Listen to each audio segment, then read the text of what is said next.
ঘুমিয়ে আছি, হঠাৎ করে অনুভব করলাম কে যেন আমার ঠোঁটে চুমু খাচ্ছে আর আমার চুলগুলো আলতো করে বুলিয়ে দিচ্ছে। আমি অনুভবকে স্বপ্ন মনে করে আমি ওকে আমার ঠোঁটের সাথে চেপে ধরি আর ঠোঁটে একটা কামড় বসিয়ে দিই। কামড় বসানোর পর শব্দ পেলাম। পেয়ে চোখ বুলতেই দেখি আমার মামাতো বোনের ঠোঁট দিয়ে রক্ত বের হচ্ছে আর ও আমার দিকে লজ্জা লজ্জা চোখে তাকিয়ে আছে। আমি তখন বুঝতে পারলাম আমার অনুভবগুলো স্বপ্ন ছিল না, সবগুলোই সত্যি ছিল। আমি ধমকের সুরে বললাম, তুমি এইখানে কি করো আর ঠোঁট দিয়ে রক্ত বের হচ্ছে কেন? তুমি তো কামড় দিলে, আবার তুমি বলতেছো রক্ত বের হচ্ছে কেন? তার মানে তুমি এতক্ষণ এরকম করলা? ছি ছি ছি, তোমাকে আমি বোনের চোখে দেখি আর তুমি কি না এসব? তুমি জানো তুমি আর আমি অনেক বছরের ছোট বড়, তোমার বয়সের পার্থক্য অনেক। আর তুমি তো পিচ্চি একটা মেয়ে, তোমার সাথে তো আমার যায় না, তুমি এখনো ছোট মানুষ। আমি অত কিছু বুঝি না, আমি তোমাকে ভালোবাসি আর তোমাকেই বিয়ে করব। এই কথা বলার সাথে সাথেই একটা থাপ্পড় মারলাম আর বললাম, ছোট মানুষ এত বড় বড় কথা বলো কেন? কেবল পড়ো দশম শ্রেণীতে আর এখনই প্রেমে পড়েছ? এরপর সে তো রুম থেকে চলে গেল। থাপ্পড়টা জোরে দিয়েছিলাম, চোখ দিয়ে পানি বের হইতেছে, যদিও মারার পর আফসোস করতেছি, কারণ আমার কিছুটা ভালো লাগে সেতুকে, কিন্তু ও আমার অনেক ছোট, ওকে তো অনেক কোলেও নিয়ে থাকছি। আসুন এখন পরিচয় দেই, আমার নাম মোহাম্মদ ফারুক আহমেদ শুভ। আমি অনার্স চতুর্থ বর্ষে পড়ি আর গল্পের নায়িকা হলো আমার মামাতো বোন। আর টুকু উপরে পড়ছেন। সেতু চলে যাওয়ার পর আবারও ঘুম, বুঝেনি তো মামার বাড়ি আসছি। ঘুম থেকে উঠে কি করব, রাতের সময় মামার বাড়ি আসছি, তাই সেতুর সাথে দেখা হয় নাই। আর ওই সব ঘটনা ঘটলো সকালবেলা। আসলে আমার 5টা মামা আর তারা সবাই এক বাড়িতে থাকে, জয়েন্ট ফ্যামিলি। পরে 10টার পর ঘুম থেকে উঠলাম, উঠে ফ্রেশ হয়ে বাইরে আসতেই 5টা মামি ডাকা শুরু করলো, শুভ আসো ভাত খেয়ে যাও। আমি বললাম, মামি আপনারা কি পাগল হলেন নাকি? সবাই ডাকতেছেন, সব ঘরে খাবো কেন? এদের ভিতরে সেতু আম্মু যেটা ওইটা বেশি ডাকতেছে। আমি ওই মামের উদ্দেশ্য করে বললাম, এত নাম ধরে না ডেকে বললেই তো হয়, জামাই আসেন ভাত খেয়ে যান। আহারে, আমি জামাই করেই বলতে চাই, কিন্তু আমার মেয়ে তো তোমাকে রিজেক্ট করে দিবে, তখন আবার তুমি কষ্ট পাবা, তাই ডাকি না। এই কথা বলার সাথে সাথেই সব মামি হাসাহাসি শুরু করলো। পরে নানি ডাক দিল, গেলাম, গিয়ে দেখি নানি ঘরে ভাত নিয়ে রাখছে। নানি খাইতে দিল, আমি খাইতে বসলাম। খেয়ে উঠে শুয়ে থেকে ফোন চাপতেছি আর সকালের কথা ভাবতেছি। তখন মামি ডাক দিল, আমি গেলাম। মামির কাছে যেতেই মামি বলল, কিরে সকালে কি হয়েছিল? সেতুর চোখে জল নিয়ে বের হলো আর রাগ করি না খেয়ে স্কুলে চলে গেল। কিছু না মামি, ঘুমাইছি অনেক দেরি করে। আর ও যায় ডাক দিচ্ছে, ওর ডাক শুনে আমি জোরে ধমক দিছি, তাই হয়তো। আমি পাঠিয়েছিলাম ডাকতে ভাত খাবার আসার জন্য। আচ্ছা যা হয়েছে, তোর মামা একটু স্কুলের পাশে গিয়ে ডাক দিতে বলছে, যা। আমি ভাবতে লাগলাম, মামা কেন স্কুলে গিয়ে ডাকতে বললো কেন? আমার মামা আসলে হাই স্কুলের মাস্টার। পরে গোসল করে রেডি হয়ে নানির কাছে গেলাম, গিয়ে মিষ্টি সুরে সুরে বললাম, হো নানি দাও, ও নানি দাও। টাকা নাই আমার কাছে, আমি কি কামাই করি, টাকা কই পাবো? আরে ভাই ভাবছেন আমি ফকির না, কিন্তু ফ্রিতে টাকা নিয়ে খরচ করলে দরদ থেকে না। পরে অনেক কষ্ট করে টাকা নিলাম, নিয়ে গেলাম মামার স্কুলের দিকে। বেশি দূরে না, কাছেই মামার স্কুল। পরে স্কুলের মাঠে গিয়ে মামাকে গিয়ে ফোন দিলাম। ফোন দিয়ে বললাম, মামা আসতে বলেছিলেন? অফিস রুমে আছি, তুমি আসো। পরে গেলাম, গিয়ে সালাম দিলাম। রুমের ভিতরে গেলাম, মামা বললেন, একটা কাজ করে দিবে আমার হয়ে? এইরকম ভাবে বলছেন কেন? কাজ দেন একটা, 10টা করে দিব। তুমি তো জানো আমার মেয়ের রাগ কিরকম, সেহেতু বলেছিলাম ওকে আজকে শপিং করে দেব, কিন্তু স্কুলে একটা কাজের জন্য নিয়ে যেতে পারবো না, তুমি একটু শপিং করিয়ে নিয়ে এসো। ঠিক আছে মামা। মনে মনে আমার টাকার 12টা বাজবে আজকে। এই নাও টাকা। লাগবে না মামা, আছে আমার কাছে। যেভাবে দিচ্ছি ওইভাবে নাও, কথা বলো কেন? বাইরে মনে সেতু আছে, ডেকে শপিংয়ের কথা বলো, চলে যাবে। পরে টাকা দেখি 5,000। পরে সেতুকে দেখলাম বান্ধবীদের সাথে গল্প করছে। আমি এই স্কুলে পড়াশোনা করেছি, তাই সবাই চেনে, কেউ কিছুই বলে না। সরাসরি সেতুর কাছে গিয়ে ডাক দিলাম। প্রথমে ডাক দেওয়ার পর শুনলো না। পরে বললাম, মামা টাকা দিয়েছে তোমাকে শপিংয়ে নিয়ে যাওয়ার জন্য, না গেলে থাক, টাকা মেরে দিব, আর কম দামি ড্রেস এনে বলবো এটা কিনেছে। আমি এসব বলছি আর সেতুর বান্ধবীগুলো আমার দিকে হাঁ করে তাকিয়ে আছে। পরে সেতুর বান্ধবীদের দিকে লক্ষ্য করে দেখলো যে সবাই হাঁ করে তাকিয়ে আছে আমার দিকে। এটা দেখে সেতু রেগে ওর বান্ধবীদেরকে বলল, ওভাবে দেখে লাভ নেই, ওই চিকনা শুধু আমার। আমার বিয়ে ঠিক হয়েছে। বিয়ের কথা শুনে ওর এক বান্ধবী বলল, সেতুর বান্ধবী বলল, আমি তো ভাইয়ার সাথে কালকেও কথা বলেছি, ভাইয়া তো বলল বিয়ের জন্য পাত্রী খোঁজা হচ্ছে। আরে তোমাকে বলছি মানে, আর তোমাকে তো আমি চিনিই না। ওহ, তুমি সেই মেয়ে। সেতুকে রাগানোর জন্য তোমার সাথে বলার সময় ভেবেছিলাম তুমি হয়তো সুন্দরী না, কিন্তু এখন দেখে মনে হচ্ছে আসমান থেকে পরী নেমে এসেছে। এটা বলে সেতুর দিকে তাকাতেই দেখি সেতু আমার উপরে রাগে কটমট করছে, মনে হইতেছে আস্ত খেয়ে ফেলবে। এটা বলার সাথে সাথে সেতুর যত রাগ আমার উপর উঠেছিল সব রাগ উঠেছিল, সব রাগ ওই মেয়েটির উপরে ঝাড়ার জন্য। ইতি দাঁড়া, তোর রাগ ছোটাইতেছি। এটা বলে গিয়ে ইতুকে স্কুল ব্যাগ দিয়ে বাড়ি শুরু করলো আর বলল, শালা তুই আর আমার হবু স্বামীকে মেসেজ দিবি না, যদি মেসেজ দেস তাহলে তোর 24টা বাঁচাবো। এটা বলে আমার দিকে আস্তে আস্তে বলতে লাগলো, তুই আর আজে বাজে মেসেজে রিপ্লাই দিবি না আর ব্লক করে দিবি। আমি নিশ্চুপ হয়ে শুনলাম, আর কিছু বললে আমাকে ব্যাগ দিয়ে বাড়ি শুরু করত। স্কুল থেকে সরাসরি শপিং মলের দিকে রওনা করে দিলাম। স্কুল থেকে বের হয়ে অটো ডাক দিলাম। অটোতে যাব না, রিক্সাতে যাব। তুমি রিক্সা ডাকো। রিক্সায় গেলে শরীরের সাথে সাথে শরীর লাগবে, আর মানুষ দেখলে প্রবলেম হতে পারে। আমরা প্রেম করি, তাই এক রিক্সাতে যেতেই পারি। লোকে কি বলে বলুক, তাতে আমার যায় আসে না।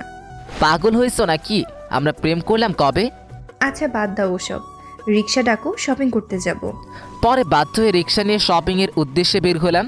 রিক্সায় অনেক বিরক্ত ফিল হচ্ছে, কারণ সেতু আমার শপিং মলে যাওয়ার আগ পর্যন্ত রিক্সার ভিতর আমার হাত ধরেছিল, মনে হইতেছে স্বামী স্ত্রী যাচ্ছে।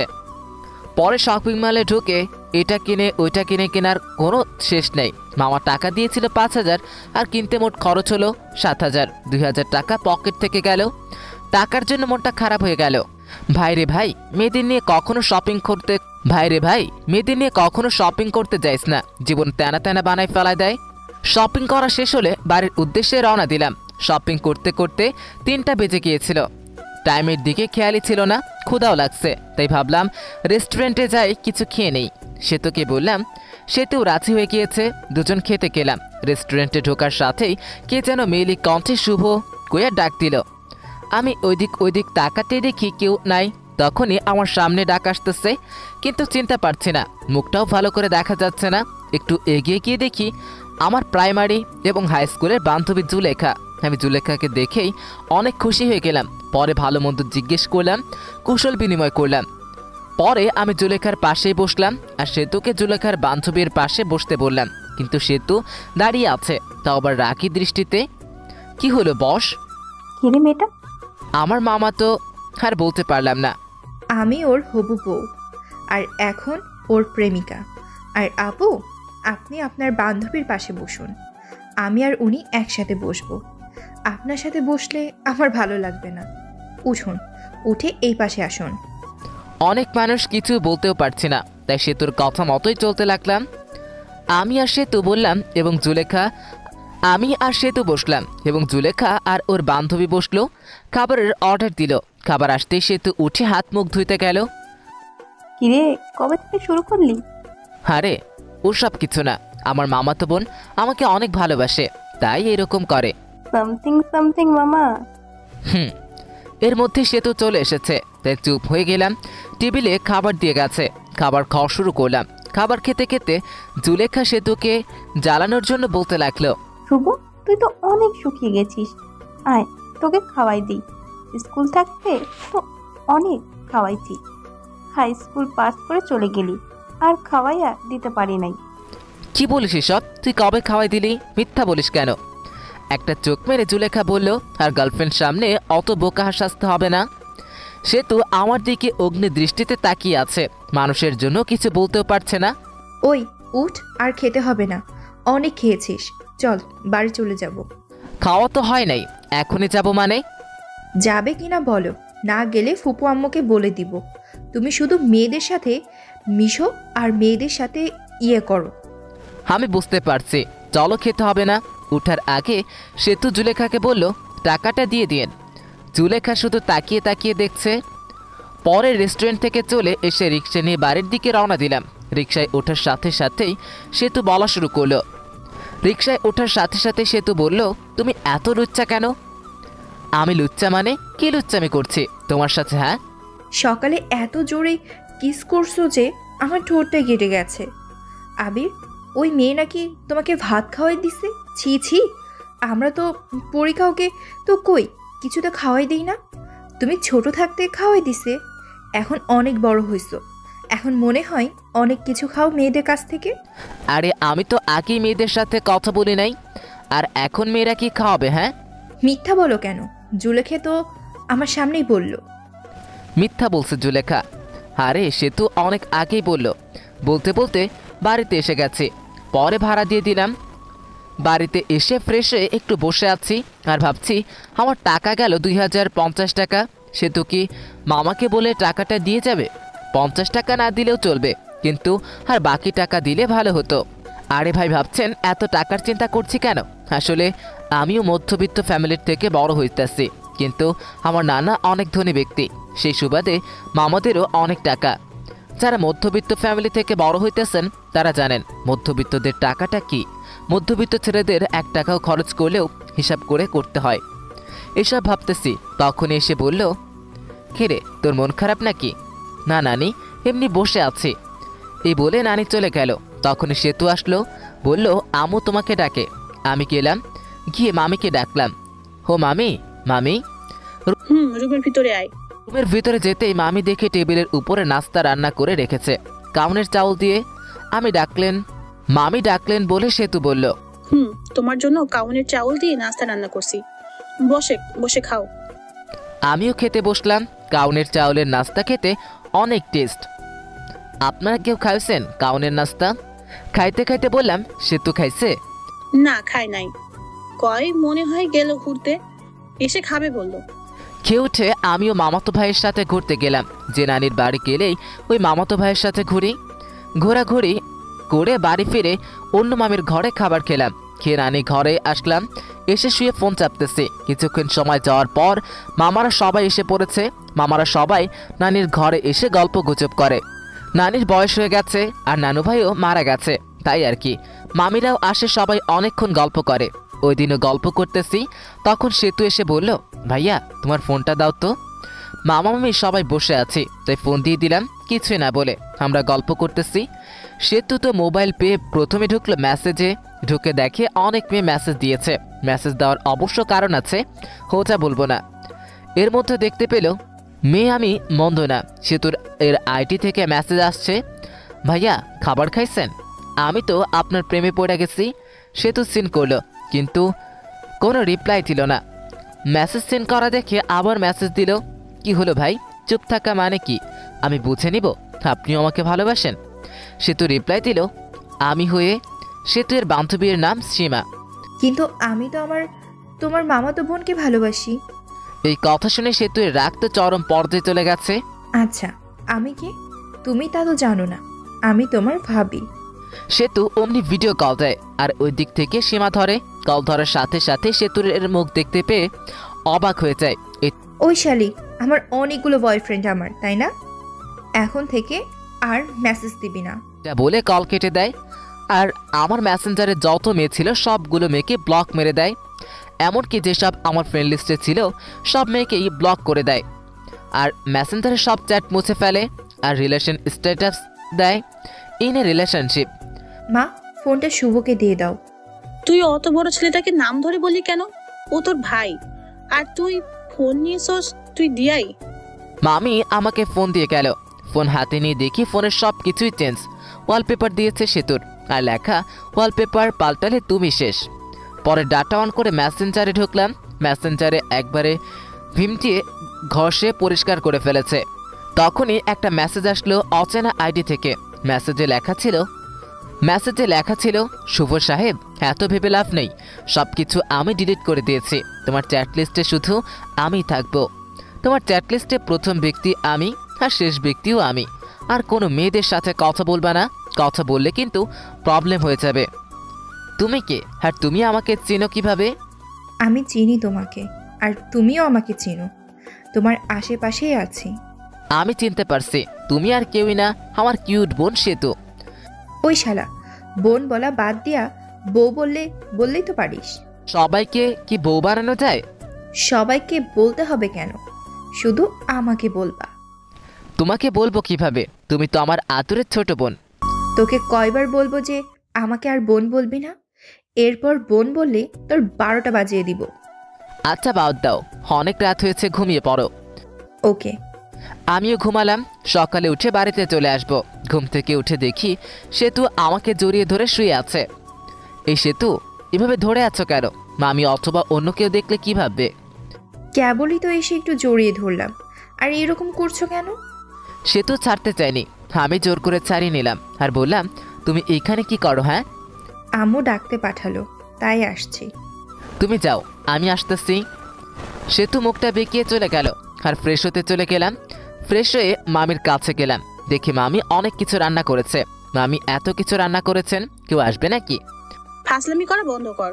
তুই আসার পর যখন চলে যাবি তখন তোর জন্য প্রতিবারই রান্না করি। আমি মিষ্টি একটা হাসি দিয়ে খাবার টেবিলে বসলাম। পাশে সেতুও ছিল, তাই সেতুর দিকে তাকিয়ে দেখি মুখটা মলিন হয়ে গেছে। মুখ মলিন হয়েছে হয়তো আমার যাওয়ার কথা শুনে। আমি থাকলে হয়তো কিছুদিন মজা করতে পারতো আমার সাথে। রংপুর কবে চলে যাবে বাবা? মজা করার জন্য বিয়ে না করে যাব না আমি। আব্বু পাত্রী দেখতেছে। ওমা, তাই নাকি? চোখের সামনে পাত্রী থাকতে আবার পাত্রী খোঁজা লাগে? কি রে সেতু, মনে মনে কি বলিস? আসলেই বিয়া করবা? আপনিও না মামি, বিয়ে করলে আপনারা জানবেন তো। খাবার খেয়ে রুমে এসে কাপড়গুলো ব্যাগে তুলছে, তখন সেতু আসলো আর বলল, তোমার সাথে কিছু কথা আছে। আমি শুনতেছি, বল। আমার হাত ধরে নিয়ে গিয়ে খাটের উপর বসালো আর সেতুর আমার সামনে দাঁড়িয়ে আছে। কিছু সেকেন্ড দাঁড়িয়ে থাকার পর সরাসরি আমার ঠোঁট দুটো লেপটে নিল ওর ঠোঁটের সাথে। কিছুক্ষণ পর ছেড়ে দিল আর বলল, আমি তোমাকে অনেক ভালোবাসি, তোমাকে ছাড়া আমি বাঁচব না। আই লাভ ইউ শুভ। আমি স্তব্ধ হয়ে আছি, কি উত্তর দিব ভাবতে পারছি না। আমিও সেতুকে ভালোবাসি, কিন্তু আমাদের বাস্তবতা অনেক কঠিন। আমার মামারা অনেক অনেক বিশ্বাস করে। আমি উত্তর দাও, কি হলো? সেতু, তুমি পাগলামি করছো কেন? তোমার আমাদের সাথে যায় না, আর আমাদের সম্পর্ক কেউ মেনে নিবে না। মাঝখান থেকে আমাদের যে মধুর একটা সম্পর্ক আছে, এটা নষ্ট হয়ে যাবে। আর আমার মামা মামিদের ভালোবাসা থেকে বঞ্চিত হতে চাই না। আর তোমাকে ভালোবেসে তোমাকে নিয়ে হয়তো পালিয়ে গেলে মামা মামিদের কাছ থেকে হাকের মতো ভালোবাসা পাবো না। তোমার উচ্চ ফ্যামিলির মেয়ে, আর আমরা নিম্ন মধ্যবিত্ত ফ্যামিলির ছেলে। তোমাকে আব্বুকে বললে সে কোনো কারণে রাজি হবে না। এর ভিতর একটা কারণ হলো আমরা নিম্ন মধ্যবিত্ত। আর আমার আরেকটা সমস্যা আছে, যেটির কারণে আমি কোনো দিনও হয়তো বিয়েও করতে পারবো না। ওই সমস্যার কারণ শুনলে তোমার আব্বু আম্মু কেউ রাজি হবে না। আশা করি তুমি বুঝতে পারছো। তুমি এখনও অনেক ছোট, আগে বড় হও, তখন সব কিছু বুঝতে পারবা। তুমি যে আমাকে ভালোবাসি বলতেছো, এটা তোমার আবেগ, যেটা বেশি দিন থাকবে না। কিছুদিন পর এই ভালোবাসা শেষ হয়ে যাবে, তখন আর আমাকে ভালো লাগবে না। তুমি তখন কলেজ যাবা, তখন তোমার অনেক বন্ধু বান্ধবী হবে, আর তোমার বন্ধুরা সবাই গার্লফ্রেন্ড বয়ফ্রেন্ড নিয়ে ঘুরতে যাবে। তুমি তো ঘুরতে পারবে না। তখন মনে হবে কার সাথে প্রেম করি, যার সাথে একদিনও ঘুরতে পারি না। কলেজে যাবা, আমার থেকে অনেক সুন্দর সুন্দর ছেলে দেখতে পাবা, আর তোমাকে প্রপোজ করবে, কারণ তুমি অনেক সুন্দর। আর ওই প্রপোজ পেয়ে মনে মনে বলবা, কত সুন্দর সুন্দর ছেলে প্রপোজ করে, আর আমি কিনা পড়ে আছি শ্যামলা একটা ছেলের কাছে। তখন আর আমাকে ভালো লাগবে না, আমাকে তোমার বোরিং মনে হবে। এই শোনো, আমি আর এখন ছোট নাই। আমি সামনে এসএসসি পরীক্ষা দিব, আর যারা 10ম শ্রেণীতে পড়ে তারা ছোট হয় না। আমি বড় হয়েছি, আর আমি সব কিছুই বুঝি। আর তোমাকে আমি সত্যি ভালোবাসি। এই ভালোবাসা কোনো আবেগ না। আমি তোমাকে 9ম শ্রেণী থেকেই ভালোবাসি। I really love you. এটা কখনো সম্ভব নয়। কেন সম্ভব না বলো? আমার অনেক বড় একটা প্রবলেম আছে। তোমার মতো কত মেয়ে বলল, শুভ তোমার সমস্যা থাকলেও আমি তোমাকে ভালোবাসবো, আর শোনার পর সবাই চলে গেল। আমি যাব না, বলো। আর একটু বড় হও, তখন বলবো। ভালো থেকো। আবার মনে হয় কবে আসি না আসি, দেখা হয় না হয়। এই বলে ঘর থেকে বের হয়ে আসি আর চলে যাই নানির কাছে। সব মামা মামির সাথে দেখা করে বিদায় নিয়ে আসলাম। সেতুকে একবার ভালো করে দেখলাম, দেখি সেতুর চোখে জল এসে পড়েছে। পরে আমি বাড়িতে এসে সেতুর সাথে ঘটনাগুলো সব বলি, শুধু কিসের কথা বাদ দিয়ে। আসলে আমি আর আম্মু ফ্রেন্ডের মতো, আমি ছোট থেকেই আম্মুর সাথে শেয়ার করি। পরে কিছুদিন পর রংপুর ভার্সিটিতে চলে যাই। এর মাঝে সেতুর সাথে অনেক কথা, ভালো মন্দ এগুলো জিজ্ঞেস করা হয়েছে। একদিন ভার্সিটিতে গিয়ে একটা মেয়ে বন্ধুর সাথে সেলফি তুলি আর ফেসবুকে পোস্ট করি। সেই পোস্ট সেতু দেখে ইনবক্স মাথায় তুলে ফেলে। ওই মেয়েটিকে? আমার বান্ধবী। বান্ধবীটাই কি হয়েছে? হ্যাঁ, ওই রকমভাবে কাছাকাছি বসে সেলফি তোলা লাগবে নাকি? আমি তোমাকে কোনো মেয়ের সাথে সহ্য করতে পারি না। এরপর যদি আবার মেয়েদের সাথে সেলফি তুলো তাহলে আমি কিছু করে ফেলবো আর দোষ দিব তোমার। আচ্ছা ঠিক আছে, বলবো না। আমার অনার্সে পরীক্ষা দেই আর সেতুও এসএসসি পরীক্ষা দেয়। সেতুর সাথে আমার অনেক কথা হয় 1 বছর। বলতে পারেন জিএফ বিএফ যেরকম করে কথা বলে আমরাও সেরকমভাবেই কথা বলি। 1 বছর সেতু আমার কাছে অনেকবার শুনতে চাইছে আমার প্রবলেম, কিন্তু আমি বলি নাই। এখন আমি চাকরি খুঁজছি আর সেতু ইন্টারে পড়ে। সেদিন শুধু জিজ্ঞেস করে তোমার সমস্যাটা বলো। আমারও ধৈর্যের বাঁধ ভেঙে যায় আর আমি সেতুকে বলি আমি কোনো দিনও বাবা হতে পারবো না। একটা অ্যাক্সিডেন্টের সমস্যা হয় আর ডাক্তার বলে আমি আর বাবা হতে পারবো না। সেতু শুধু মেসেজ সেন্ড করলো আর হার্ট একটা ইমোজি দিল। পরে অফলাইনে চলে গেল। আমি অবশ্য জানি কেন চলে গেল। আমার যে সমস্যা এটা জেনে কোনো মেয়ে বিয়ে করবে না। আর বিয়ে করবে বা কেন? আমি কোনো দিনও তাকে মা ডাক শোনাতে পারবো না। এই যে সমস্যার কথা বললাম, এখানেও কিছু কারণ আছে। গল্পে থাকুন, জানতে পারবেন। গল্পের ভিতরে টুইস্ট আনতে চাইতেছি। সেদিন সমস্যা বলার পর সে তো 3 দিন অনলাইনে আসে নাই। আমি ওকে মিস করতেছি অনেক। সে তো আমাকে অনেক কেয়ার করতো, অনেক শাসন করতো। তার দেওয়া মেসেজগুলো মিস করতেছি। 3 দিন পর অনলাইনে আসলো। সেতুর নামের পাশে সবুজ বাতিটা জ্বলে উঠল। আমি একটু মেসেজ দিলাম, কেমন আছো? বাড়ির সবাই কেমন আছে? ভালো। ভালো থেকো। পরে আর মেসেজ দিলাম না। একটু মনে মনে হাসলাম। হায় রে আবেগ, আগে কথা বলতো, এখন আর কথাই বলে না। মেসেজ তো দেয়ই না, আবার বলেছে তোমাকে অনেক ভালোবাসি। সেতু এর ভালোবাসা ছিল আবেগ, আর এই ভালোবাসার সমস্যা এর কথা শুনে জানালা দিয়ে পালালো আর বলতো সমস্যা আছে তাই কি হোমনি ভালোবাসবো। আপনারা ভাবছেন হয়তো আমি কষ্ট পাচ্ছি না। আসলেই আমার কষ্ট হচ্ছে না। আজকে নতুনভাবে কেউ কথা বলা বাদ দেয়নি। অনেকেই এরকমভাবে বলতো ভালোবাসি, কিন্তু সমস্যার কথা বলতেই কথা বলা বন্ধ করে দিয়েছে। যদিও অন্য মেয়েদের থেকে সেতুর ব্যাপারটা একটু আলাদা, কারণ সেতুকে আমি ভালোবাসি আর ভালোবাসা না ভালো লাগা এই আর কি। সেতুকে মিস করছি আর মেসেজগুলো মিস করি, এটাই, তাছাড়া আর কিছুই না। এখন আস্তে আস্তে সেতুকে ভুলে যাব, তার দেওয়া মেসেজগুলো আর মিস করব না। আমার একটা চাকরি হয়ে গেছে, এখন আর আমি বেকার নই। কিছুদিন পর শুনতে পেলাম সেতুর বিয়ে ঠিক হয়েছে একটা MBBS ডাক্তারের সাথে। শুনে ভালোই লাগলো। বিয়ের দিন তারিখ ঠিক হয়েছে। বিয়ের 7 দিন আগে থেকে সব মামা মামি নানি সবাই ফোন দিয়ে বলতেছে তাড়াতাড়ি আসতে। আর বলবেই না কেন, 5 মামার একটাই ভাগিনা, অনেক আদরের। আর আমি ছোটবেলায় মামার বাড়ি বেশি থাকছি, কিন্তু ওটা এটা বলি বিয়েতে যাইতে পারবো না। আসলে বিয়েতে যাওয়া সেতুর সামনে যেতে পারবো, শরম করবে। আর শরমের কারণটা আপনারা ফিল করতে পারবেন। সেতুর বিয়েতে আসতে আব্বু আম্মু আসতে বলছে, কিন্তু না করে দিয়েছি। আম্মু আসার জন্য জোর করে নাই, জোর করলে আসতেই হতো, কারণ আম্মু উপরের কথাগুলো সব জানে। আমার জীবনের সব ঘটনা আম্মুর সাথে শেয়ার করি। বিয়ের 4 দিন আগে সেতু মেসেজ দিয়েছে, ভাইয়া বিয়ে আসবে না কেন? আসলে 1 বছর কথা বলার পর তোমাকে ভালোবেসে ফেলেছিলাম, আর তুমি মাঝপথে সাইরা দিলা। সবকিছুই সম্ভব, কিন্তু নিজের চোখের সামনে ভালোবাসা দেখা সম্ভব না। আপনাকে দিয়ে যদি আমি মা হতে না পারি তাহলে বিয়ে করে কি লাভ? আপনাকে তো কেউ বিয়ে করবে না। আমি আর কিছু না, হাসির একটা ইমোজি দিয়ে অফলাইনে চলে গেলাম। বিয়ের 2 দিন আগে রুমে বসে আছি বললে ভুল হবে, অফিসের জন্য রেডি হচ্ছে। তখন দেখি মামা আমার দরজার সামনে দাঁড়িয়ে আছে। আমি সালাম দিয়ে বললাম, আরে মামা কখন আসলেন? এই জায়গায় বসেন। আমি বসতে আসেনি, তোমাকে নিতে এসেছি, চলো। মামা, আমি নতুন অফিসে জয়েন করেছি, আর ছুটি দিবে না, আর এমনি গেলে চাকরি থাকবে না। তোমাকে কি কেউ কিছু বলছে? তোমার মামি কি কিছু বলছে বলো? না মামা, আমি আর কি বলবো। তাহলে চলো, তোমার অফিসে যাব, আমি ছুটি নিয়ে দেবো।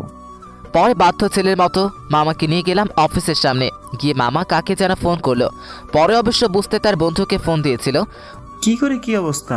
ওই পাশের লোকটার কথা শুনতে পেলাম না। আমি তোর অফিস সামনে দাঁড়িয়ে আছি। লোকটি কি বললো শুনতে পেলাম না। কিছুক্ষণ পর দেখি আমাদের অফিসের বস বের হয়ে আসলো। আসা দেখে সালাম দিলাম। ওয়ালাইকুম আসসালাম। শুভ, আমার ভাগিনা, ওর ছুটি লাগবে।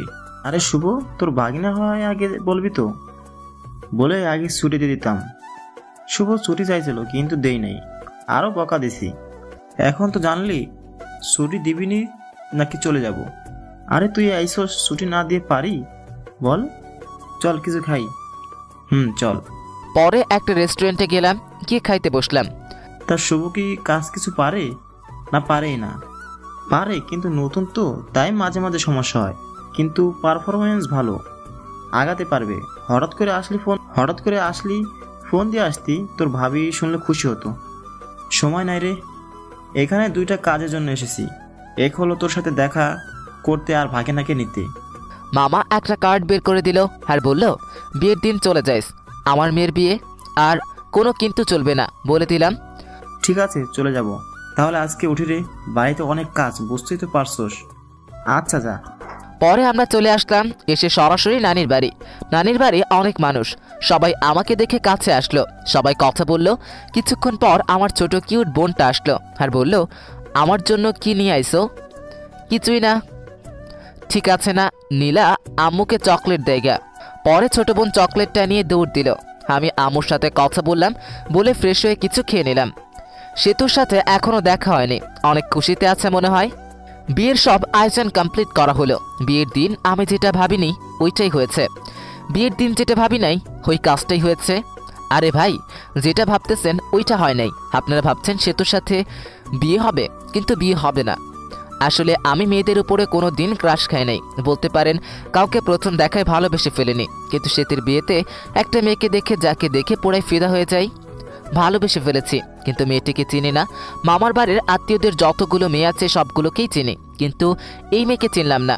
অত ভেবে লাভ নাই, শত আগে ভাবে কিভাবে মেয়েটাকে পটানো যায়। যেভাবেই হোক বিয়ের কয়দিনের ভিতর পটাতে হবে, না পটালে হাতছাড়া হয়ে যাবে। যেই ভাবা সেই কাজ। দেখতে পেলাম মেয়েটা একাই বসে আছে। আমি তার কাছে গিয়ে বসলাম। বসে থেকে বুকের বাম পাশে হাত দিয়ে বলতে লাগলাম, ইস। আপনার কোনো সমস্যা হচ্ছে? ডাক্তারকে ডাক দিতে বলবো? দেখতেই পারছেন বুকের বাম পাশে চিনচিন করছে। ডাক্তারকে ফোন করব। এই ব্যথা ডাক্তার দিয়ে ভালো হবে না। এই ব্যথা ভালো হতে হলে আপনাকে লাগবে গো, আপনাকে। আরে আপনি কি বলেন এসব? আপনি পাগল হয়েছেন নাকি? প্রেম করলে যদি পাগল হতে হয় তাও হব তোমার জন্য। কি বলেন এসব? এটা বলে মেয়েটি চলে গেল। আমিও চলে যাওয়ার দিকে তাকিয়ে রইলাম, ধ্যান ধরে বসে আছি। তখনই মামা বলল, শুভ এই কাজটা করতো।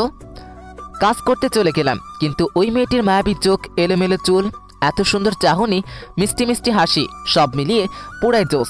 ভাবতে লাগলাম নামটা কিভাবে শোনা যায়। বাড়িতে যতগুলো লোক আছে তাদেরকে খাবার দিতে হবে, আর আমার দায়িত্ব হলো টেবিল ঘুরে ঘুরে দেখা। টেবিলের উপর সব কিছু রাখা হবে, সব আত্মীয়দের যা কিছু খাবে সব নিয়ে নিয়ে খাবে। ওইটাই দেখা লাগবে কোনো জায়গায় তরকারি শেষ হলো, পানি শেষ হলো, কারো খাইতে প্রবলেম হইতেছে কিনা। এত কাজ আর বিয়েবাড়ির এত মেয়েদের মাঝে আমার চোখ শুধু ওই মেয়েটিকেই খোঁজে। বিয়েবাড়িতে মেয়ে পটানো আর কথা বলার জন্য একবারের পারফেক্ট জায়গা। অবশেষে সবাইকে খাইতে দেওয়া হলো। অনেকেই আসলো, কিন্তু ওই মেয়েটিকে আসতেছে না। কিছুক্ষণ পর সেতুর বড় বোনের সাথে আসলো ওই মেয়েটি। পরে খাবার পরিবেশন করা হলো। আমি আসতে সেতুর বড় বোনের নাম রিধি। রিধি আপু যে টেবিলে বসেছে ওই টেবিলে গেলাম। রিধি আপুকে বললাম, একা খাচ্ছ? একলা খাবো কেন? এই যে কত মানুষ আমার পাশে আছে। আচ্ছা, আমাকে সাথে নিয়ে খাইলেও তো হয়। একটা মাংসের টুকরা খাইয়ে দাও। হা কর, খাওয়াই দিতাছি। আপা, এই মেয়েটার নাম কি? কোন মেয়েটা? তোর ডান পাশেরটা। ও, এর নাম হলো আরফিন। এ হলো। আর কিছু শুনতে চাই না, নামটা দিয়েই চলবে।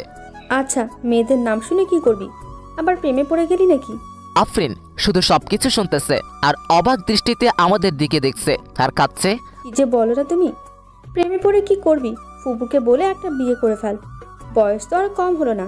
আর কিছুদিন গেলে বুড়ো হয়ে যাবি, বউ পাবি না। আফরিনের মতো সুন্দর একটা মেয়ে পেলে তো এখনই বিয়ে করে ফেলতাম। আফরিন একটু কাশি দিল, খাক খাক করে। আর নিধি, কি বললি তুই? আরে আমি এটা বলে ওখান থেকে চলে আসলাম, বেশিক্ষণ থাকলে প্রবলেম হয়ে যেত। সবার খাবার খাওয়া শেষ হলো। তখন মামা বলল, শুভ তুমি কি কিছু খাইছো? না মামা। তুমি তাহলে নিজের রুমে যাও, খাবার পাঠিয়ে দিতেছি। কিছুক্ষণ পর সেতুর শ্বশুরবাড়ি থেকে লোক আসবে, তখন তো আর খাইতে পারবো না। খাবার খেয়ে ভালো ড্রেস পরে নিয়ে এটা পরিবর্তন করে, গরমে ঘামের কারণে ড্রেসটা নষ্ট হয়ে গেছে। ঠিক আছে মামা। পরে চলে গেলাম নিধির রুমে। গিয়ে দেখি নিধি, আফরিন আরও কয়েকটা মেয়ে বসে থেকে ফোন চাপছে। আমাকে দেখে নিধি বলে উঠল, কিরে বান্তর, এখানে কি করস? আফরিনের দিকে তাকিয়ে থেকে বললাম, তাকে না দেখে আর থাকতে পারলাম না। কাকে রে? বুঝবি না রে। আপনারা হয়তো ভাবছেন নিধির ঘরে খাইতে যেতে বললো কেন। এখানে একটা কারণ হলো, বাড়িতে অনেক আত্মীয়। এখন আমাকে আলাদাভাবে খাওয়াতে হলে আলাদা একটা রুম তো লাগবে, তাই না? তখনই মামা খাবারের প্লেট নিয়ে ঢুকলো আর আমি টেবিলে বসে পড়লাম। মামা নিধিকে দেখতে পেয়ে বলল, তুই শুভকে তুলে তুলে দিস। শুভ তো তুলে নিয়ে খায় না। এটা আমার ছোট মামা। ওকে চাচ্চু। আমার সামনে দেখে তরকারির বাটি, ভাতের বাটি আর যা কিছু আয়োজন করছিল সব। খাইতে বসছি, তখন ছোট মামি এসে বলল, শুভ ভাত নাও, তরকারি নাও। এমনকি মামি তুলে দিল। আমিও খাইতে লাগলাম। ছোট মামি চলে গেল, মেজো মামি আসলো। মেজো মামিও এসে তরকারি দিল, ভাত দিল, আমিও নিলাম। পেট ভরে গেছে। মেজো মামি চলে যাওয়ার পর আসলো সেতুর আম্মু, এসে বলল তরকারি নাও। আমি বললাম নিব না, তবুও জোর করে দিল। এদিক দিয়ে তো আমার অবস্থা খারাপ। পরে সেজো মামি এসে আরও দিয়ে গেল। আমার পেটে তো ঢুকছে না। পিছনে তাকিয়ে দেখি নিধি আর ওর সাথে বসে থাকা মেয়েগুলো হাসতেছে। আর কাটা গায়ে নুনের চেটা দেওয়ার জন্য নিধি এসে বলল, চামচ দিয়ে মাংস প্লেটে দিয়ে বলল, এই নে খা, বেশি করে খা।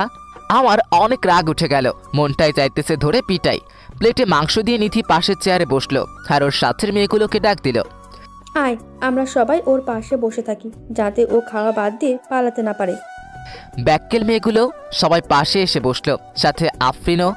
আফরিন মনে মনে বলতেছে, আমাকে অনেক জ্বালাইছস, এখন একটু প্রতিশোধ নেই। আফরিনও মাংস তুলে দিল আর বলল, খাও, খাইলে শরীর ভালো থাকবে। আফরিন এই কথা বলার সাথে সাথে বললাম, ভাবছিলাম খাবো না, কিন্তু এখন খাবো। হাজার হলেও আমার গার্লফ্রেন্ড এত আদর করে দিল, আমি কি না খেয়ে পারি? আফরিন তো রাগে ফায়ার, আর বাকি মেয়েগুলো হাসতেছে।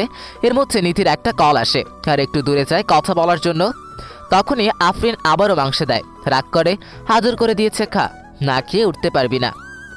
এবার দেওয়া দেখে রাগ উঠে গেল। এত খাবার খাওয়া যায় নাকি? রাগ ওঠার কারণে মাংসের ঝোল ঠোঁট দিয়ে ভরিয়ে দিলাম আর আফরিনের অপ্রস্তুত অবস্থায় সরাসরি লিপকিস করেই দৌড়। পরে আর আফরিনের সামনেই যায়নি। কিছুক্ষণ পর সেতুর শ্বশুরবাড়ির লোক আসবে, সেজন্য সবকিছু আরো সুন্দর করে সাজানো হলো। কিন্তু যে সময় সেতুর শ্বশুরবাড়ির লোকজন আসার কথা ছিল, ওই সময় পার হয়ে যাচ্ছে, কিন্তু কেউই আসছে না। তখন মামা কল করে ঘটকের কাছে।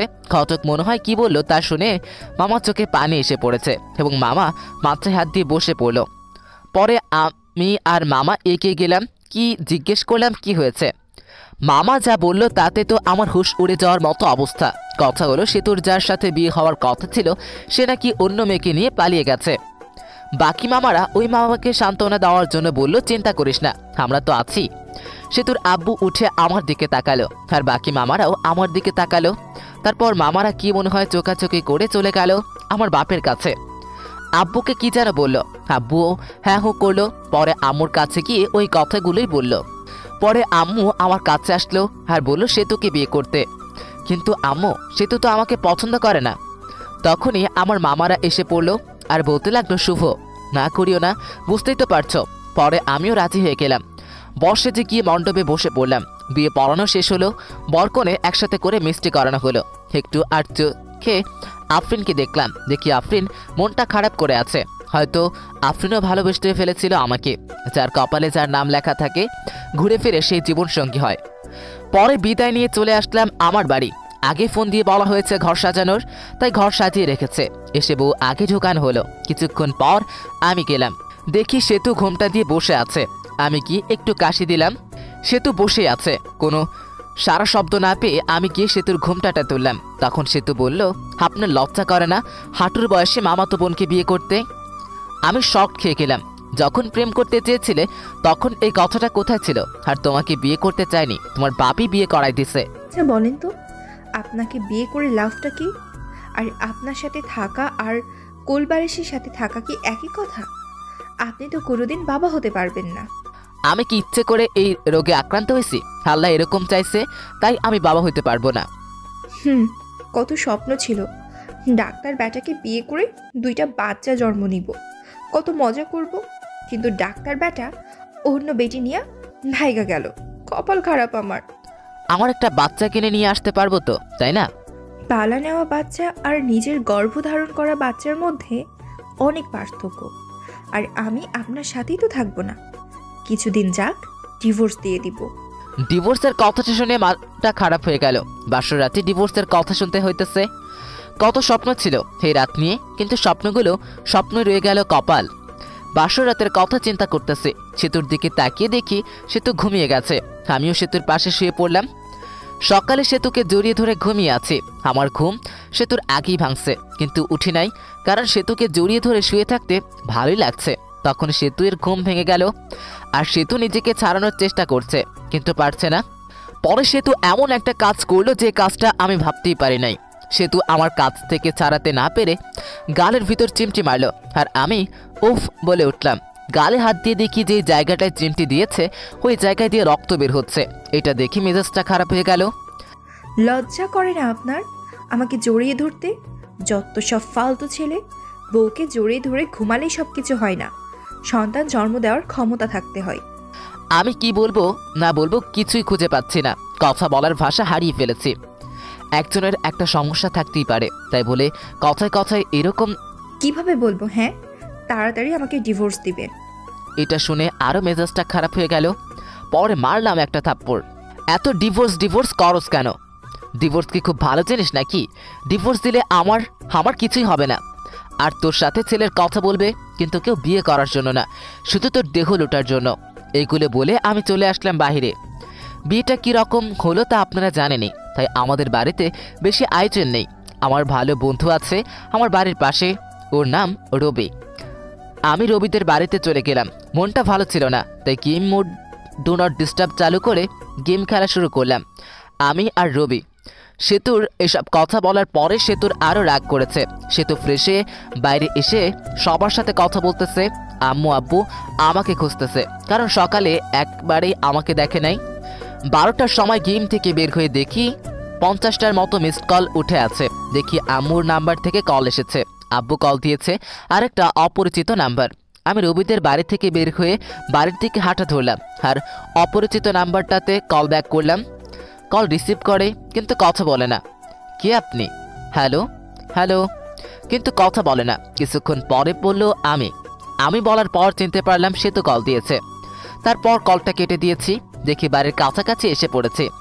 বাড়িতে ঢোকার পরপরই আব্বু আম্মুর জিজ্ঞেস করলো কই গেছিলা? রবিদের বাড়িতে গেছিলাম। এই কথা বলার সাথে সাথেই শুরু হলো বকাবকি। আমি চুপ সবকিছু শুনে ঘরে গেলাম, গিয়ে ফোনটা চার্জে দিলাম। ঘরে সেতু বসে আমাকে দেখে জিজ্ঞেস করলো কই গেছিলেন এত সকালবেলা? কই গেছিলাম তুমি শুনে কি করবা? ফোনটা চার্জে দিয়ে বাইরে এসে পড়লাম। আমাদের বাড়িতে হালকা কিছু আয়োজন করা হয়েছে। সেতুদের বাড়ি থেকে 2-3 জন লোক আসবে আমাদের বাড়িতে। আমি ফ্রেশ হয়ে ঘরে গিয়ে শুয়ে আছি, আর সেতু বসে থেকে ফোন চাপতেছে।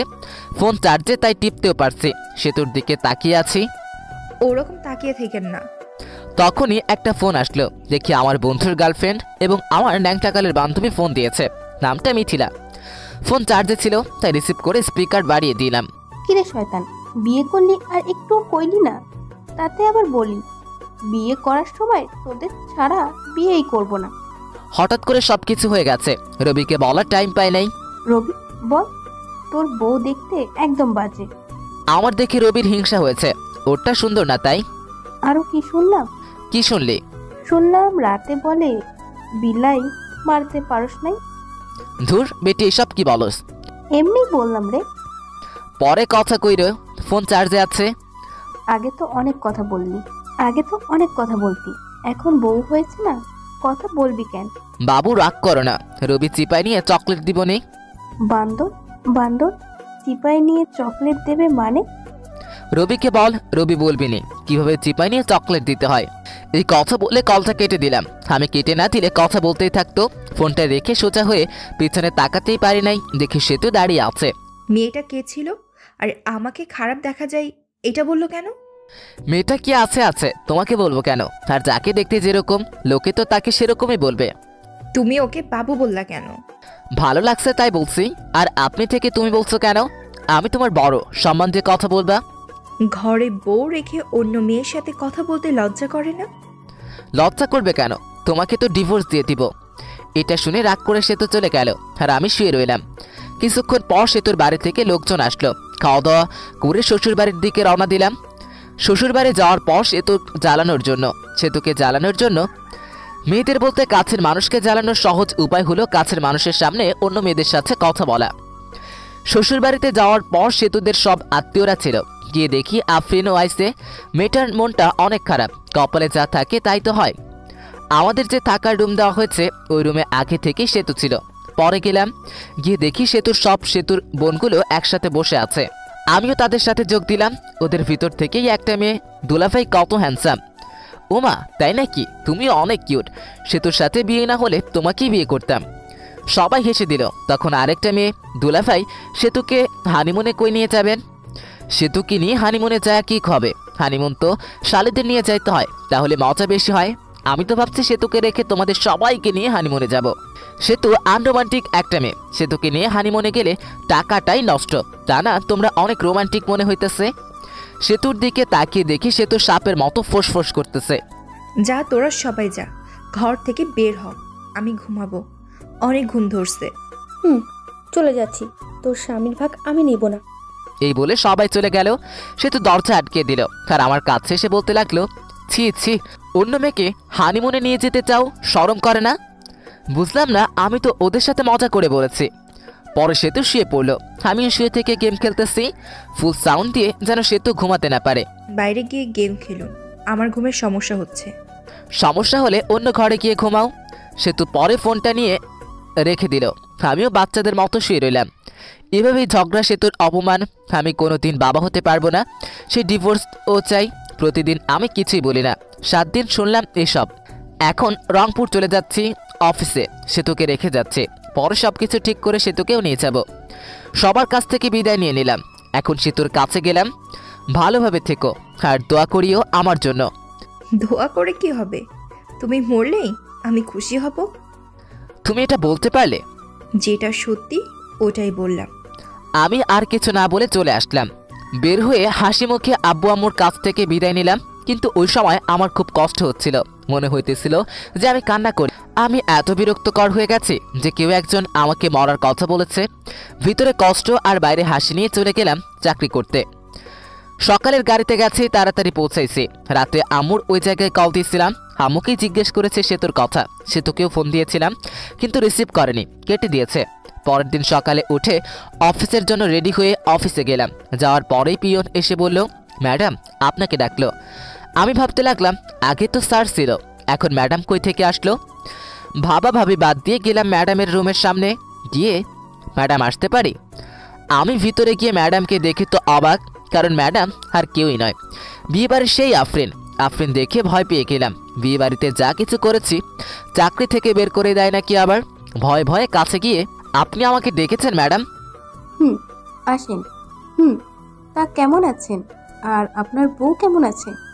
আমি ভালো আছি, আর আমার বউও ভালো আছে। ভালো থাকলেই ভালো। ম্যাডাম সেদিনের ভুলগুলোর জন্য দুঃখিত, মাফ করে দিবেন। ওসব আমি ভুলে গেছি। আপনার বউকে সাথে নিয়ে এসেছি। না, কিছুদিন পরে নিয়ে আসবো। নিয়ে আসলাম আমাদের বাড়িতে, নিয়ে যান সময় করে। আপনি বসের কি হন? আপনার বস আমার বাবা হয়। এমনিতেই আপনার সাথে দেখা এবং অফিসটা ঘুরে দেখতে এসেছি। ম্যাডাম তাহলে আসি, অনেক কাজ করতে হবে। অনেকদিন পর আসলাম, দেখতেই তো পারছেন। এরপর কোনোদিন দেখা হলে ম্যাডাম বলবা না, নাম ধরে বলবা এবং তুমি করে বলবা। জি। পরে আসলাম কেবিনে বসে কাজ করা শুরু করলাম।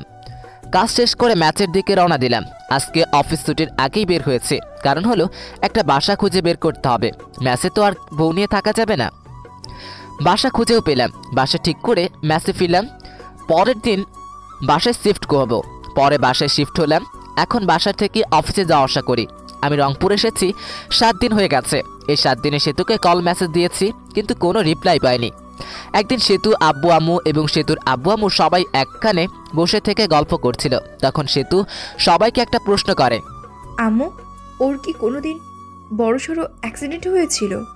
না, শুভ খুব সাবধানে চলাচল করে। সবাই নাই করলো, কারণ আমার তো অ্যাক্সিডেন্ট হয়নি। কিন্তু ও তো বলল ওর একটা বড় অ্যাক্সিডেন্ট হয়েছিল, তারপর থেকে ও বাবা হওয়ার ক্ষমতা হারিয়ে ফেলেছে। তোমার সাথে মজা করার জন্য বলেছে এসব। ও তো কোনো ডাক্তার দেখানোর জন্য হাসপাতালেও যায়নি। আমি তো অনেক বড় ভুল করে ফেলেছি। আমি তো শুভর কথা বিশ্বাস করে শুভর সাথে অনেক খারাপ ব্যবহার করেছি। শুভের কাছ থেকে ক্ষমা চেয়ে নিও, তাই হব। পরে সেতু ওইখান থেকে চলে আসে আর ঘরে এসে ভাবতে লাগে পুরনো কথাগুলো। এখন শুভকে কিভাবে পটানো যায় সেটাই ভাবতে হবে। শুভকে জানানো যাবে না যে আমি এসব জানি। শুভকে যখন আমি ভালোবাসির কথা বলেছিলাম, ও তখন বলেছিল এটা আবেগ।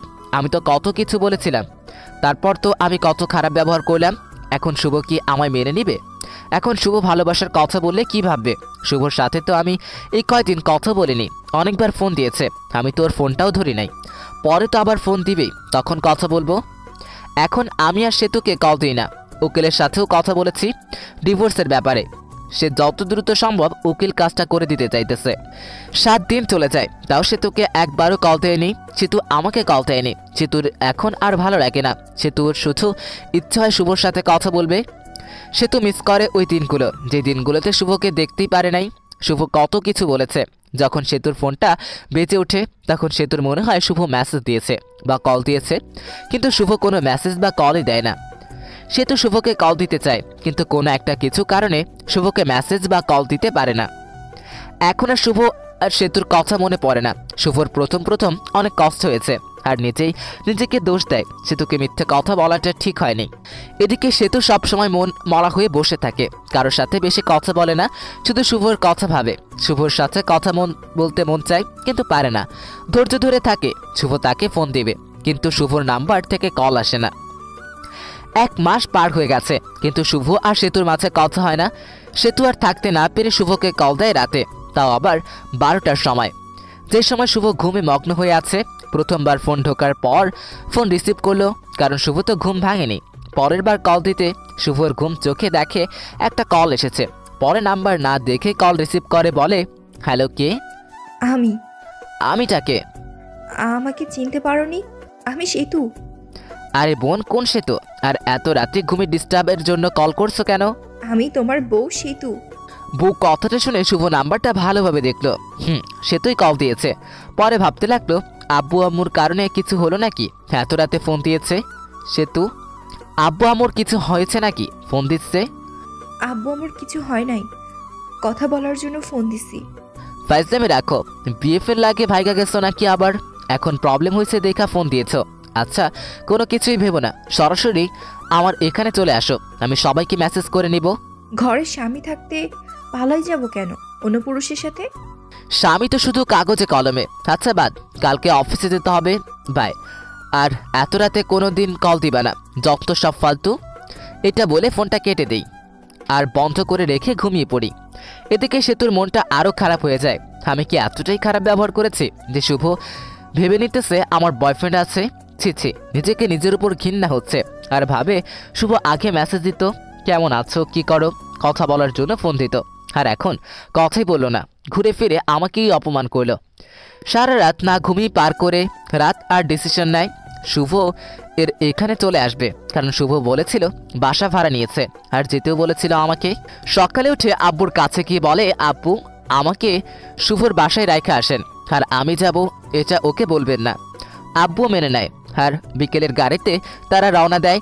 আমার এখানে এসে আব্বু দরজায় কলিং বেল চাপ দেয়। শুভ তখন ভাবতে থাকে এই সময় আবার কে আসলো। অলসতা নিয়ে দরজা খুলতে যায়। দরজা খুলে তো অবাক শুভ তখন আব্বুকে বলে, তোমরা আসবা বলবা না, আসো, স্টেশনে আগায় যেতাম। সেতু বলল তোকে সারপ্রাইজ দেবে, তাই না জানিয়ে চলে আসলাম। আচ্ছা বসো, তোমাদের খাবারের ব্যবস্থা করি। শুভ সেতুর সাথে কোনো কথাই বলে নাই। একবার তাকিয়ে দেখেছিল সেতু অনেক শুকনো হয়ে গেছে। মনে হলো অনেক দিন ধরে খাবার ঠিক মতো খায় না আর ঘুমায়ও না। সেতুকে দেখেও না দেখার ভান করলো। সেতু আমার দিকে অসহায়ের মতো তাকিয়ে আছে। সেতুর দিকে লক্ষ্য না করে আমি খাবার কিনতে গেলাম। অবশ্য নিজেই রান্না করে খাই। আজকে শরীরটা ভালো ছিল না, তাই রান্না করিনি। হোটেল থেকে খাবার এনে আমি আব্বু সেতু খাইতে বসছি। তুমি কি প্রতিদিন বাজারে কেনা খাবার খাও নাকি? না আব্বু, রান্না করেই খাই। আজকে ভালো লাগছিল না, তাই রান্না করিনি। তোমরা আসবে জানলে রান্না করতাম। আরে ভাই, আমি সব কিছুই রান্না করতে পারি। এসব কিছু রান্না আমার মা আমাকে শিখাইছে। খাবার খেয়ে আব্বুকে রুমে দেখিয়ে দিলাম আর আমি আমার রুমে আসলো। সেতু আগে থেকেই আমার রুমে গিয়ে বসে আছে। আমার রুমটা অনেক সুন্দর করে সাজিয়ে রেখেছি। রুমটা এমনভাবে সাজিয়েছি যেটা লিখে প্রকাশ করতে পারছি না। ঘরে গিয়ে দেখি সেতু বিছানায় শুয়ে কার সাথে যেন ফোনে কথা বলছে। কথা বলা দেখে জিজ্ঞেস করলাম, বিএফের সাথে কথা বলো নাকি? তখন সেতু ফোনটা রেখে, আচ্ছা, তোমার সমস্যাটা কি বলো তো? সেই দিন এর বিএফের কথা, আবার আজকেও বলতেছো বিএফের কথা। আমি অতটাও খারাপ না যে ঘরের স্বামী রেখে অন্য কারোর সাথে প্রেম করব। পরবর্তীতে এরকম কথা বলবেন না। স্বামী তো শুধু কাগজে কলমে। কিছুদিন পর তো ডিভোর্স হয়ে যাবে। ডিভোর্সের পর পটাতে হবে, তাতে সময় লাগবে। ডিভোর্সের পর যেন তাড়াতাড়ি বিয়ে করতে পারো, সেজন্যই হয়তো আগেই পটিয়ে রাখছো। আর হ্যাঁ, তোমার জন্য একটা খুশির খবর আছে। আমি উকিলের সাথে কথা বলেছি, কিছুদিন পরই ডিভোর্স পেপার দিয়ে দিবে। তখন আর আমার মুখ দেখতে হবে না। ডিভোর্সের কথা শুনে সেতুর মুখটা শুকিয়ে গেছে আর সেতুর চোখের জল এসে পড়েছে। ওদিকে লক্ষ্য না রেখে বললাম, শুয়ে পড়ো, রাত অনেক হয়েছে। সেতু চুপচাপ অন্য দিক হয়ে শুয়ে পড়ল। আমিও কোলবালিশটা জড়িয়ে ধরে ঘুমিয়ে পড়লাম। সকালে ঘুম থেকে উঠে দেখে সেতু আমাকে জড়িয়ে ধরে ঘুমিয়ে আছে। জড়িয়ে ধরে আছে দেখে সেতুকে ধমক দিয়ে বললাম, আমাকে জড়িয়ে ধরে আছো কেন? আমাকে জড়িয়ে ধরে থাকতে পারো না? কারণ আমার সন্তান জন্ম দেওয়ার ক্ষমতা। এটা বলে ওয়াশরুমে চলে গেলাম। পরে সেতু রান্না করলো, আমি বসে থেকে ফোন চাপলাম। খাবার খেয়ে আমি অফিসের জন্য বের হলাম। আর আব্বু বলল চলে যাবে, তাই তাকে গাড়িতে উঠাই দিতে বাস স্টেশনে গেলাম। আব্বুকে গাড়িতে তুলে দিয়ে আমি অফিসে চলে গেলাম। অফিসে যাইতে দেরি হয়েছে। অফিসে গিয়ে ডেস্কে গিয়ে বসতে বসতেই পিয়ন এসে বলে গেল, ম্যাডাম যাইতে বলছে। ম্যাডাম অনেক দিন পর আসলো। পরে গেলাম, গিয়ে নাম ধরে ডাক দিলাম, আফরিন কেমন আছো? ভালো। তুমি কেমন আছো? আর অফিসে আসতে দেরি করলা কেন? আব্বু সেতুকে রাখতে এসেছিল, আমি আব্বুকে গাড়িতে তুলে দিয়ে আসলাম, সেই জন্যই দেরি হলো। ও, তোমার বউ এসেছে? কালকে আমার জন্মদিন, সেই জন্য আসছিলাম তোমাকে দাওয়াত দিতে। তো সেতুকে নিয়ে চলে যাবা আমাদের বাড়িতে। না গেলে কিন্তু আমি কেক কাটবো না, বলে দিলাম। না, যেটা সত্যি ওটাই বললাম। ঠিক আছে, যাও। আমি তাহলে কাজ আছে। পরে এসে কাজ করতে লাগলাম। কাজ করা শেষ করে দুপুর টাইম হয়েছে। তখন ফোনটা বেজে উঠল। ফোনটা হাতে নিয়ে দেখি সেতু কল দিয়েছে। রিসিভ করার ইচ্ছা না থাকা সত্ত্বেও কলটা রিসিভ করলাম। হ্যালো, কে? আমি। ফোন দিয়েছো কেন? দুপুরে খাবার খাইছো? খাইলে কি আর না খাইলে কি? আবার অনেক কিছু। তোমার সাথে কথা বলার সময় নেই, এটা বলে ফোন কেটে দিলাম। আপনারা ভাবছেন সেতুর সাথে এরকমভাবে কথা বলছি কেন? সেতু যেদিন আমাকে মরে যাওয়ার কথা বলেছে, সেদিন থেকে সেতু আমার মন থেকে উঠে গেছে। মন থেকে একবার উঠে গেলে ওই মনে ওই মানুষটিকে বসানো যায় না। দুপুরের খাবার খেয়ে আবারও কাজ করা শুরু করলাম। কাজ শেষ করে বাড়িতে গেলাম। যাওয়ার পর সেতুকে বললাম, আমি কিছু কেনাকাটা করে যাব, তোমার কি কিছু লাগবে? আমি একটা নতুন ড্রেস কিনবো। আমি ফ্রেশ হয়ে আসতে আসতে তুমিও রেডি হও। আমি ফ্রেশ হয়ে এসে দেখি সেতু সুন্দর করে সেজে বসে আছে। সেতুকে ঠিক হলুদ পরীর মতো লাগছে। সেতুর দিকে হাঁ করে তাকিয়ে আছে। সেতু বলল, ওইরকম করে তাকিয়ে থাকলে আমি ক্ষয় হয়ে যাব। পরে আমার হুঁশ ফিরল। আমিও রেডি হয়ে বাইরে এসে রিক্সার জন্য দাঁড়িয়ে আছি। তখনই একটা রিক্সা থেকে ভার্সিটির ভালো একটা বান্ধবী নেমে এসে জড়িয়ে ধরে বলল, দোস্ত কি খবর, কেমন আছিস? তোর তো খোঁজ খবরই পাওয়া যায় না। এরকমভাবে কেউ জড়িয়ে ধরে নাকি? মানুষ দেখলে কি ভাববে? সেতুর দিকে তাকিয়ে দেখি সেতু তো পুরোই আগুনের মতো গরম হয়ে আছে। এর মধ্যে সেতু বলে উঠল, এই ফালতুমি এইভাবে জড়িয়ে ধরে আসছে কেন? শুভ, কে রে এই মেয়ে? এ হলো, আমি হলাম ওর বিয়ে করাবো।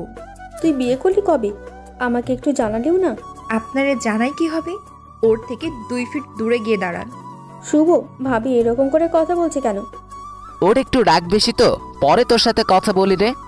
পরে বান্ধবী চলে গেল। ওই মেয়েটাকে আপনাকে জড়িয়ে ধরলো কেন? ছি ছি, আপনার লজ্জা করে না ঘরে বউ রেখে অন্য একটা মেয়ের সাথে এসব করতে? না জানি কত মেয়ের সাথে এরকম করেন। এখন আর তোমার একান্ত ব্যাপার নাই, কারণ তোমারও বউ আছে, আর বউটা হলাম আমি। তুমি তো আমাকে স্বামী হিসেবে মানোই না। কিছুক্ষণ চুপ থাকলো সেতু। আমি আচ্ছা, আমাকে মাফ করে দাও। আগের ব্যবহারের জন্য দুঃখিত। আমাদের বাচ্চা না হলেও আমরা একটা বাচ্চা কিনে নিয়ে আসবো। ভাবতে লাগলাম সেতু এসব বলতেছে কেন? আগে তো খারাপ ব্যবহার করতো না, ও জেনে ফেলেছে আমি ওর কাছে মিথ্যা বলেছি। কি ভাবো? মার্কেটে চলে আসছি, চলো শপিং করি। পরে কিছু কেনাকাটা করলাম আর আফরিনের জন্য একটা গিফট কিনলাম। সেতুর জামা কাপড় কিনে বাসায় এসে আমাদের রাখা জিনিসগুলো রেখে সরাসরি চলে গেলাম আফরিনদের বাড়ি। গিয়ে দেখি অনেক সুন্দর করে সাজানো। যদিও জন্মদিন পালন করার আমার পছন্দ করি না, আমরা বাড়ির ভিতরে ঢুকতেই আঙ্কেল আন্টি আফরিন আমাদের দেখে খুশি হয়ে গেছে। সেতুকে দেখে আরও বেশি খুশি হয়েছে। সেতু আফরিনের সাথে চলে গেল আর আমি একা একা বসে আছি, কারণ আমার পরিচিত কেউই নাই। বসে থেকে গল্প লিখতেছিলাম। অবসর সময় পেলেই গল্প লিখি। তখনই একটা মেয়ে এসে বলল, আপনি শুভ ভাইয়া না? আমি শুভ। আপনাকে চিনতে পারলাম না। মনে মনে আমি তো অনেক মেয়ের সাথে কথা বলি, এটা আবার কে? আমি আপনার একজন গল্প পাঠক। আপনার সাথে অনেক কথা হয়েছে মেসেজে। আপনার গল্পগুলো অনেক সুন্দর। আমি তো আপনার প্রেমে পড়ে গেছি। আমার প্রেমে মানে? আসলে আপনার গল্পের প্রেমে পড়ে গেছি। এখন তো তুমি পিচ্ছি মামাতো বোন গল্প লিখতেছ। এই গল্পটাও অনেক অনেক সুন্দর। শুক্রিয়া। আপনার আমি কি সাথে কোনো একটা selfie ভিআইপি ব্যক্তি নাকি যে সেলফি তুলতে হবে? তুলতে হবে। মেয়েটি যেই সেলফি তুলতে এলো তখনই সেতু এসে ওই মেয়েকে একটা ধাক্কা দিয়ে ফেলে দেয় আর বলে, এই তোমার সমস্যা কি? হ্যাঁ, এতক্ষণ কথা বলেছো ভালো কথা, তাই বলে শরীরের উপর এসে এইভাবে সেলফি তুলতে হবে? ভাইয়া, কে উনি? পিচ্ছি মামাতো বোন আমার বউ।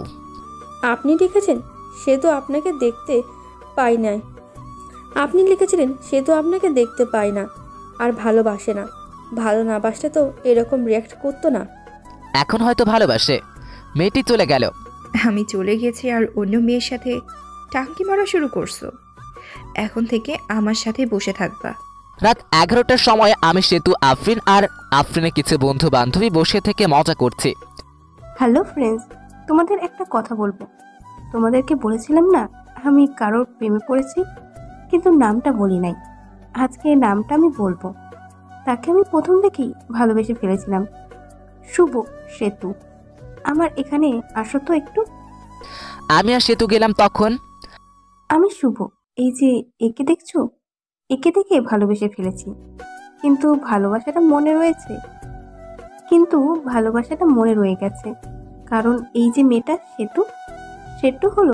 আমার মনের ভালোবাসা মনেই রয়ে গেল। ভালোবাসার মানুষকে আপন পেলাম না। সেতু বেস্ট অফ লাক, তোমাদের সংসার সুখের হোক। শুভরাত্রি। এটা বলে আমি আফরিন ঢুলতে ঢুলতে চলে গেল। অনেক ড্রিঙ্ক করেছে হয়তো। ওর কথাগুলো নিজের উপরে নিজেরই অনেক রাগ উঠে গেল। শালার কেন যে এসব করতে গেলাম। চলো বাড়ি চলে যাব। পরে আমরাও চলে আসি আর ভাবতে লাগি সেতু কি সত্যি আমাকে ভালোবাসে? যদি ভালো না বাসতো তাহলে তো মেয়েদের সাথে কথা বলার সময় জেলাসি ফিল করতো না। ভাবতে ভাবতে বাসায় চলে আসি। পরের দিন অফিস বন্ধ ছিল। আমার মাথায় একটা কথা ঘুরপাক খাচ্ছে, সেতু কি সত্যি ভালোবাসে আমাকে? পরের দিন অফিস বন্ধ থাকায় সেতু বলে চলো একটু ঘুরে আসি।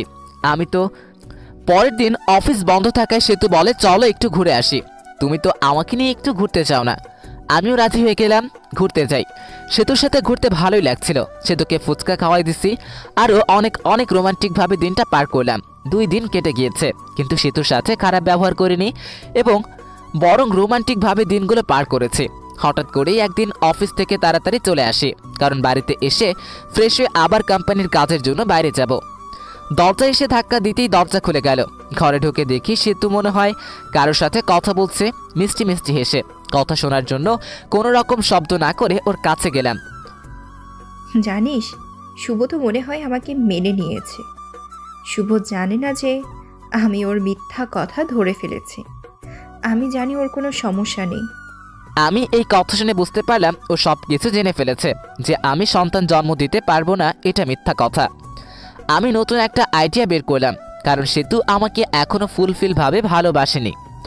কোনো শব্দ না করে একটু পিছিয়ে এসে সেতুকে ডাক দিলাম। সেতু ফোনটা কেটে দিয়ে আমাকে জিজ্ঞেস করলো, তুমি এত তাড়াতাড়ি আসছো? আসাতে সমস্যা হয়েছে? না, সমস্যা হবে কেন? আমি আরও খুশি হয়েছি তোমার সাথে বেশি সময় কাটাতে পারবো। এসব বলতে বলতে সেতু এসে আমাকে জড়িয়ে ধরলো। জড়িয়ে ধরে ঠোঁটে একটা শুকনো চুমু দিল। আমি সেতুকে ছাড়িয়ে ফ্রেশ হতে চলে গেলাম। ফ্রেশ হয়ে এসে দেখি সেতু টেবিলে খাবার সাজিয়ে রেখেছে।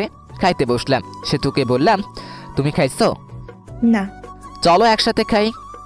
নিজের হাত দিয়ে খাইতে ইচ্ছা করছে না। আসো আমি খাইয়ে দিই। সেতু খুশি হয়ে গেল। খাবার খেতে সেতুকে জিজ্ঞেস করলাম, আচ্ছা সেতু, তুমি তো এখন সত্যি ভালোবাসো আমাকে, তাই না? অনেক ভালোবাসি। এই যে আমি বাবা হতে পারবো না, এটা যখন তোমার রিলেটিভরা জানবে তখন তোমাকে অনেক কিছু বলতে পারে। তখন কি তুমি আমাকে ছেড়ে দিয়ে চলে যাবে? লোকে কি বলুক, তাতে আমার কিচ্ছু যায় আসে না। আমি তোমাকে কখনোই ছেড়ে যাব না। আমি দীর্ঘ একটা নিঃশ্বাস নিলাম। কথা বলার মাঝে খাবার খাওয়া শেষ। খাবার খাওয়া শেষ হওয়ার পর রেডি হয়ে সেতুকে একটা চুমু দিয়ে কাজের জন্য বের হলাম। বাড়ি থেকে বের হয়ে একটা বন্ধুর সাথে দেখা করলাম।